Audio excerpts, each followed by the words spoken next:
دیکھیں یہ بہت ہی امپورٹنٹ سوال ہے اور یہ ہر جگہ سے یہی سوال اس لیے اٹھ رہا ہے کیونکہ یہ ہم میں سے جو بھی دیہی علاقے سے آتا ہے نہ صرف ہماری ریالٹی ریفلیکٹ کرتا ہے بٹ ملک کی معیشت کی جو معاشی پرابلم ہے اس کو بھی بہت اچھی طرح ہمیں بتاتا ہے کہ ہم کیا غلط پالیسی ڈیسیجنز لیتے ہیں. سو اس میں اگر میں آپ کو واضحتاً یہ کہہ دوں کہ آپ اپنے فارمر کو پوری طرح پیسے نہ دے کے یہ کہہ کے کہ یہ IMF کی وجہ سے ہے آپ اینڈ اپ کرتے ہیں امپورٹڈ ویٹ لانا اور سبسڈائز کرتے ہیں یورپین فارمرز کو. Is that smart policy by any means?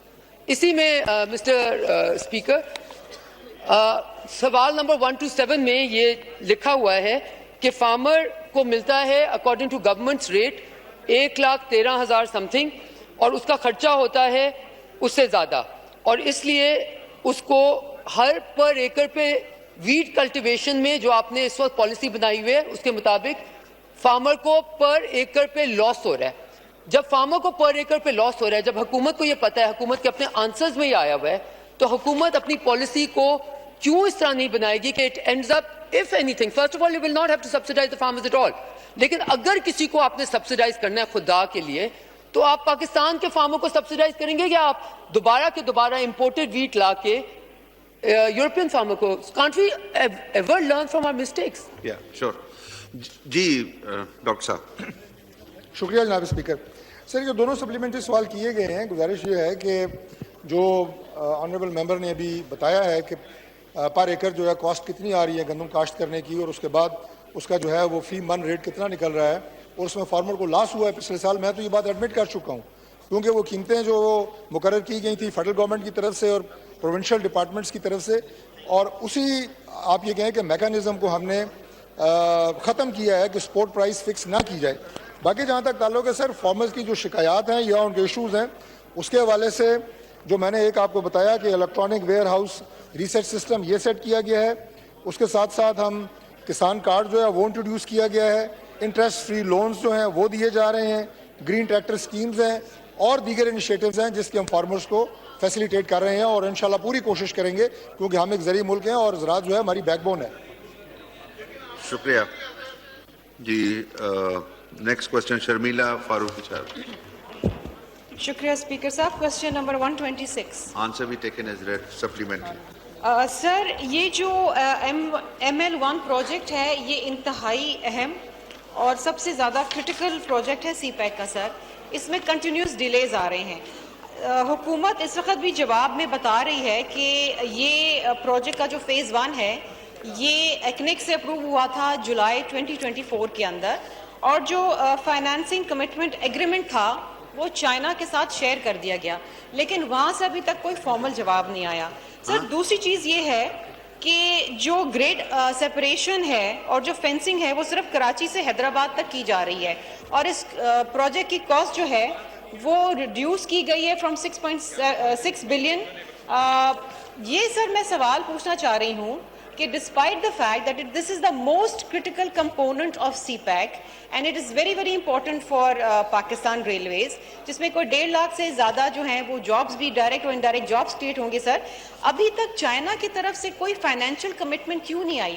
آخرکار کیا ایسی وجوہات ہے کہ چائنا اپنا ورکنگ گروپ بھی نہیں بھیج رہا, فائنینشیل کمٹمنٹ بھی نہیں دے رہا, جبکہ پاکستان کے حوالے سے تمام چیزیں جو ہیں فارمیلٹیز پوری ہو چکی ہیں؟ جی شکریہ. اویسی صاحب کا مائک کھولیں. محمد عثمان اویسی. بسم اللہ الرحمن الرحیم. سب سے پہلے اسپیکر صاحب میں یہ کہنا چاہوں گا کہ آئی 150% ایگری ود شرمیلا صاحبہ کا جو سٹانس ہے کہ ML1 is one of the most important projects جو کہ پاکستان کے اپ کمنگ پروجیکٹس کے اندر ہے. تو آئی ٹوٹلی ایگری کہ it will have a huge impact on are economy. It will have a huge impact in terms of our GDP.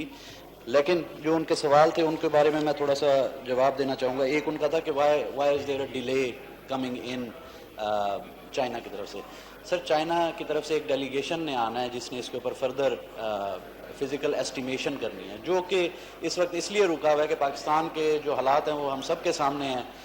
پہلے کچھ Chinese workers جو ہیں وہ ٹارگٹ کیے گئے کراچی کے اندر. پھر اس کے بعد آپ کا بلوچستان کے اندر واقعہ تو جعفر ایکسپریس والا واقعہ ہو گیا. اس کے بعد پاکستان انڈیا والا ایک ہم سب کے سامنے ہے کہ انڈیا اور پاکستان کے جو تنازع تھا وہ آپ سب کے سامنے ہے.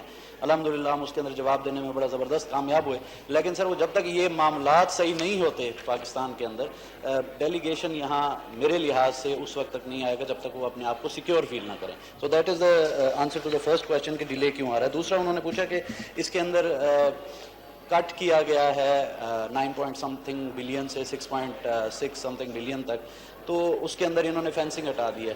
تو اس کے اندر میں سب سے پہلے تو یہ بتانا چاہوں گا کہ ہم نے کوشش کی ہے کہ اس کے جو operationally the trains will still be able to run at 160, but yes I agree کہ fencing نہ ہونے کی وجہ سے we won't be able to go all the way up to 160, but down the road انشاءاللہ تعالی ہم اس کے اوپر further ایک پروجیکٹ کر کے یہ fencing کر کے 160 تک لے جائیں گے. تو کیپیسٹی ہم بلڈ کر چکے ہوں گے 160 کی. باقی فینسنگ وغیرہ اور لیول کراسنگز کو جو ہم نے صحیح کرنا ہے, بریجز بنانی ہے, وہ down the line next phases کے اندر کر کے ہم اس کو 160 تک لے جائیں گے. Sir thank you.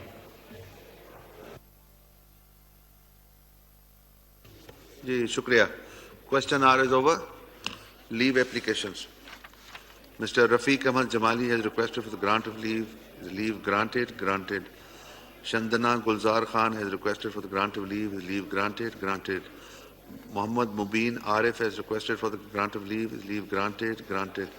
Mr. Zubair Khan has requested for the grant of leave. His leave granted. Granted. Mr. Muhammad Ali Sarfaraz has requested for the grant of leave.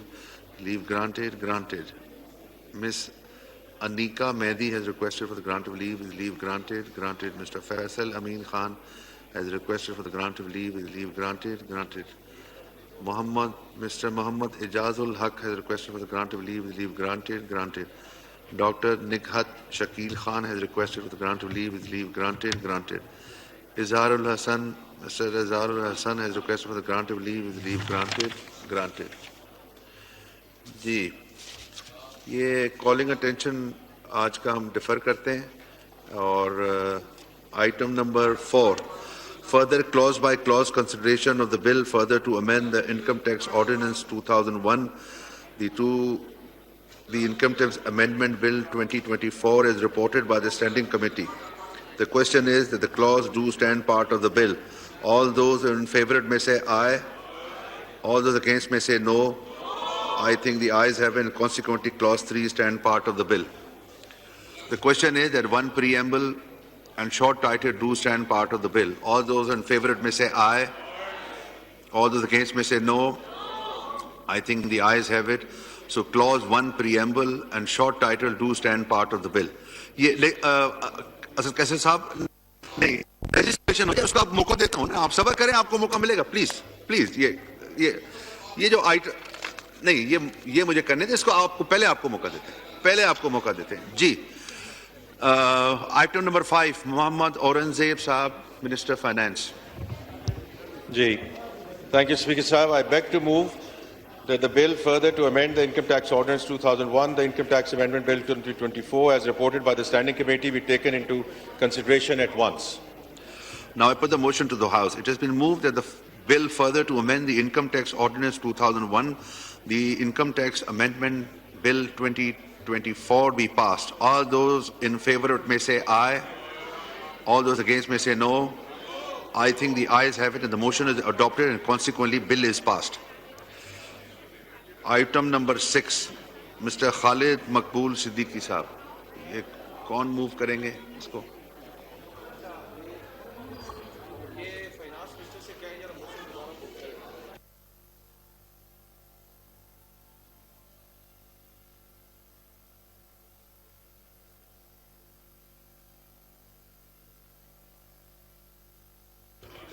جی محمد اورنگزیب صاحب, آپ نے جو پڑھا وہ یہ آپ دوبارہ پڑھیں.